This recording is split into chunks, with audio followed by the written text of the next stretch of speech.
আজকেই গার্লফ্রেন্ডকে বলে দিবেন আজকে সম্পর্ক শেষ, আর আমি নেই, শেষ। ওইটা রাস্তা বন্ধ করেন, কারণ এটা আপনার জীবনের সবচেয়ে বড় ফিতনার রাস্তা।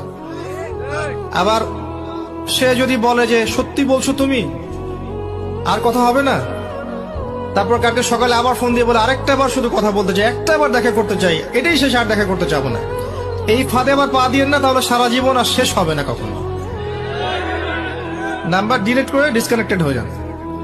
আর যদি দেখেন যে না, আসলে তার মধ্যে দিনের কিছুটা বুঝ আছে, আপনার একটা রিজিকের সোর্স আছে, হালাল রিজিক খাচ্ছেন, মাশাআল্লাহ, চাকরি করছেন বা ব্যবসা করছেন, কিছু একটা করতে পারছেন, তার বাবার কাছে গিয়ে তার হাত চান বীর পুরুষের মতো, গিয়ে বলেন যে আমি আপনার মেয়েকে বিয়ে করতে চাই। যদি বয়স হয়ে যায় এবং তাদের মধ্যে একটা কুফু হয়ে যায়, আপনি বিয়ে করে ফেলেন, সিম্পল। প্রেম করতে যাচ্ছেন কি জন্যে? প্রকৃত প্রেম শুরু হবে বিয়ের পর ইনশাল্লাহ।